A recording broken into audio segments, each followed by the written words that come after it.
to him yet.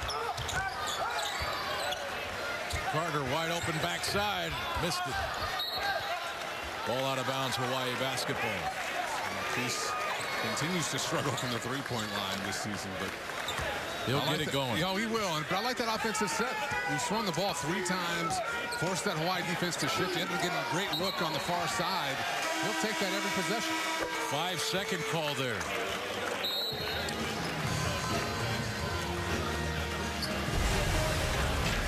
And tonight's play of the game brought to you by Supercuts. Get in, get confident. Visit one of 15 local Supercut salons today.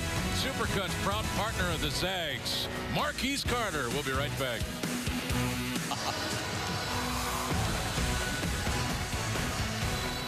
And welcome back. Here's your answer to tonight's Arby's trivia question. Monday versus Washington State.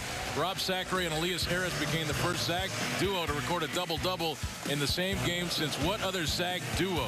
It was Elias Harris and Stephen Gray. Both had double-doubles, points and rebounds versus St. Mary's on January 4th of 2010. Try Arby's new Ultimate Angus Philly today. Angus beef the way it was meant to be, slow roasted, freshly sliced, and topped with classic Philly ingredients. Arby's, it's good mood food.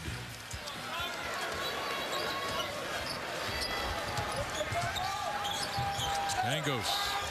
Carter cutting to the middle. And we got a foul called here on Johnson. This is his second. It's interesting. Before that last timeout, Hawaii checked Garrett Jefferson into the game to guard Kevin Pangos. He's kind of looked at as their defensive stopper. About 6'3", long arms, athletic. Let's see if he tries to get out and really pressure Kevin and get him out of his comfort zone. And that's something Hawaii needs to reapply here in the second half. First half, excellent ball pressure. Pressure out there on the perimeter has not been there consistently here in the second half. And as a result, GU's taking advantage. That was 18 fouls on Hawaii. Gonzaga's into the bonus, and that was a clear charge. Bobby Miles. That is a great play to see from Elias Harris. That's something that you would not have seen from him the last 2 years. This year, talking to the coaching staff, he's made it more of a commitment. He's not there yet, but he's made more of a commitment to the defensive end, and plays like that show it.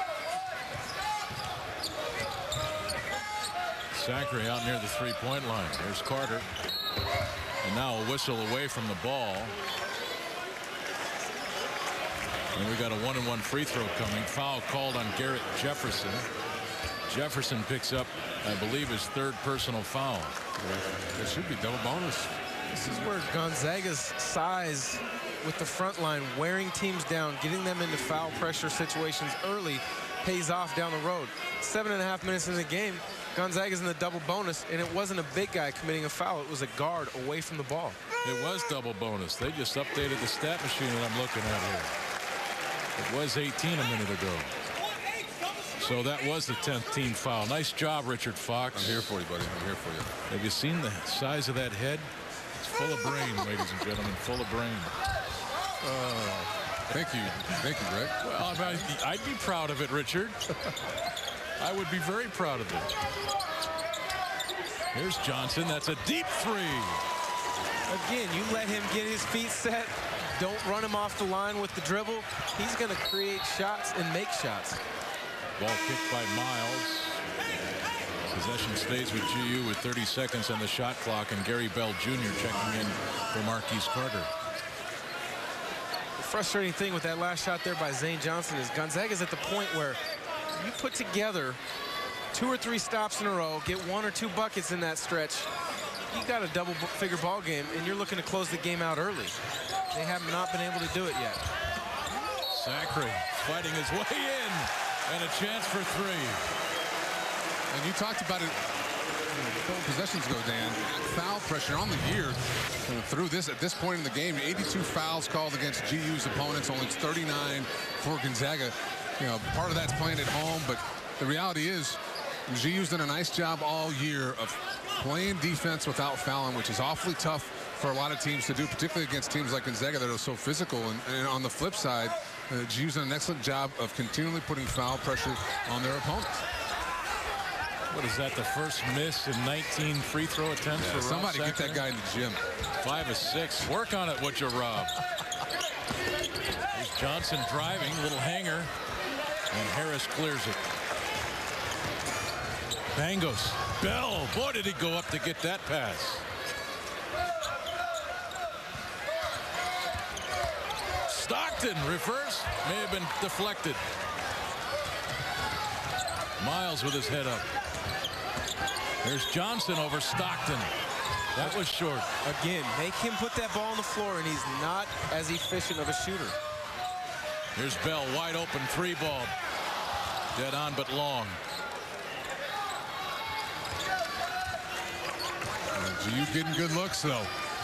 And the field goal percentage starting to improve here in the second half.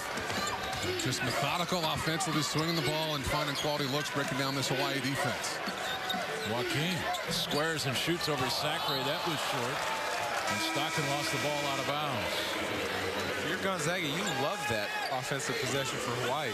I don't think that's something that Coach Arnold drew up out of the last time out, saying we want to go to Vander Joachim a step off the block. ISO, jab, jump shot. No, I don't think they've worked on that much in practice. No, I think I would want the ball in Stokes' hands or Johnson coming off doubles. How many times have we seen Joachim try to back down Rob with no success? You know, eventually, as a player, you try to adapt, you know, adjust your game, but he's not able to do that, and it's those earlier possessions that are really affecting him now. He doesn't have any confidence trying to score with his back to the basket over Rob. Johnson caught the ball and stepped on that sideline. Turnover number 22 for Hawaii. Here's Harris. Got into the middle, and a chance for 3. Nice. There you see it out of Elias Harris. Well, the recognition. He's got a big footer on him. Rositas trying to guard him on the elbow, and that's just an automatic catch and go. Don't settle for a jump shot, and that's where you see his athletic ability. Secondary defender comes over looking to draw the charge. Elias is one of those few guys who can make a play and get around a guy because he's so athletic. But he's 0 for 3 from the free throw line. 8.7 rebounds on 4 of 11 shooting for Harris. He's way under 50% for the year on the from the free throw line. That's something that the staff is going to have to address and get him to spend some extra time after practice. Stokes short. Rebound number 8 for Harris. He'll fix the free throw shooting. He's historically been a pretty good free throw shooter, just not into rhythm early. Yeah, you see Stokes is starting to force things a little bit on that last shot.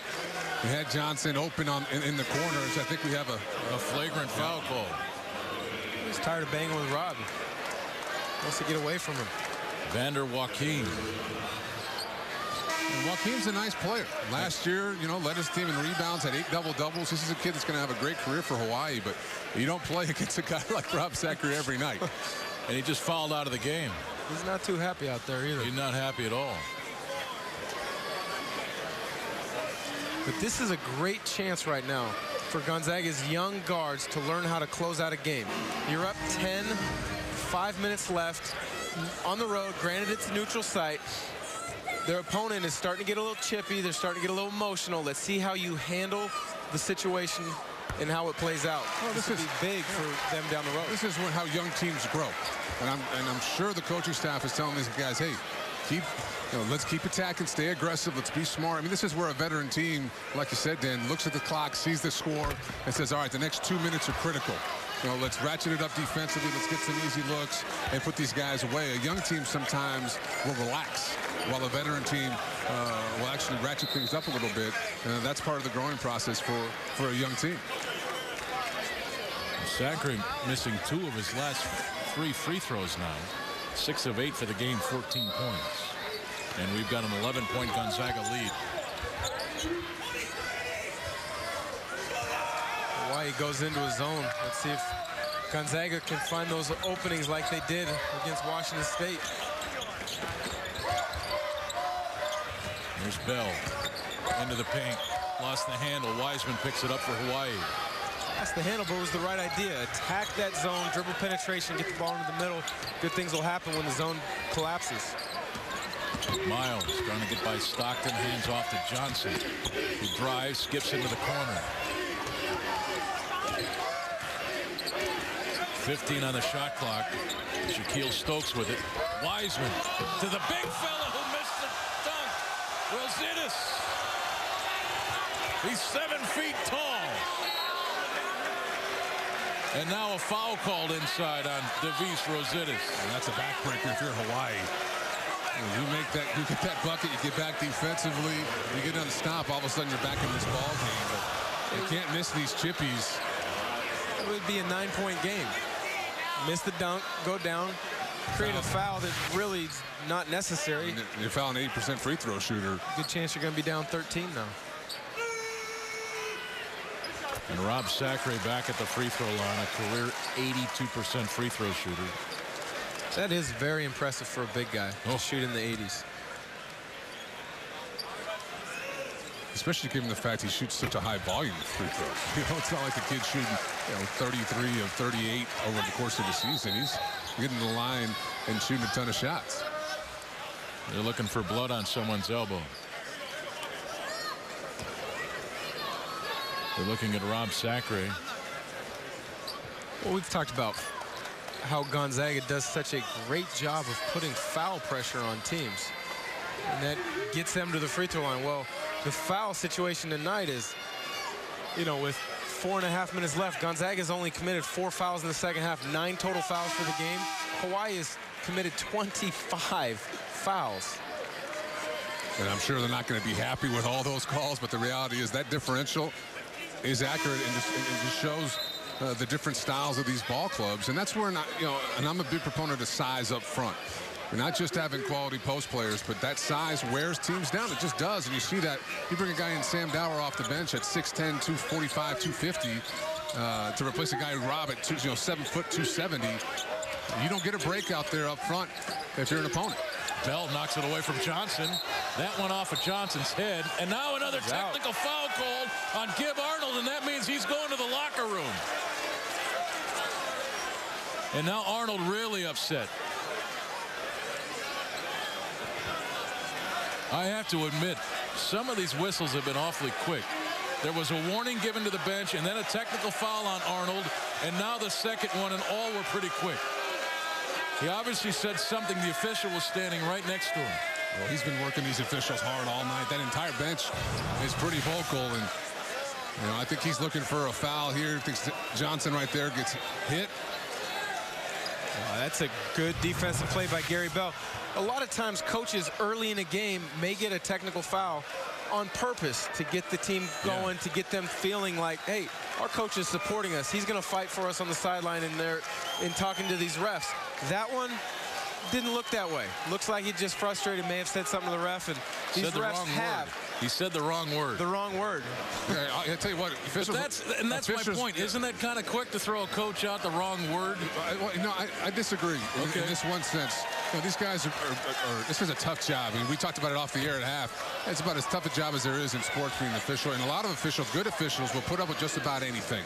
You can just grind them, you can talk to them, you can complain. But if you start using the wrong kind of language, guys they just don't tolerance for that, because from an official's perspective, there's a level of respect that I deserve. I'm out here trying to officiate the best game I can. If you start trying to degrade me or use certain kind of language, most guys have no patience for it. But the ref, also, the best ones, walk away. Thanks, Dan. But if it's all game, I mean, at some point, if it's all game, this is 4 minutes left in the second half. It's not exactly, 4 minutes in the first half. This guy's been having the coach chirping in his ear for 36 minutes. At some point, enough is enough. It should be pointed out, though, it was Pango shooting those free throws that time, not Rob Sacre. We have another personal foul call. And this is personal foul number 26 on Hawaii. And it puts Gary Bell Jr. at the free throw line with 4:01 to play, and Gonzaga leading it by 14. Gary's really impressed me tonight as far as his growth from game 1 to game 2 to game 3. You're starting to really see some of the things that have gotten this Gonzaga staff so excited about having him join their program. Well, I think the game is slowing down for him. He's starting to make some plays. Game's not moving nearly as quickly as it was against Eastern. And each game, as the competition's improved, I think looking at Hawaii, this is going to be a good ball club. And Gary's become more effective as the season's progressed. There's no doubt about it. Here's Stokes by Harris. And there's Rob Sacre. He batted that ball back to Spokane, ladies and gentlemen. He's fired up to be home. 3:48 to play. Gonzaga leading it by 16. Hello, New York City. Goodbye, Vancouver. We'll be right back.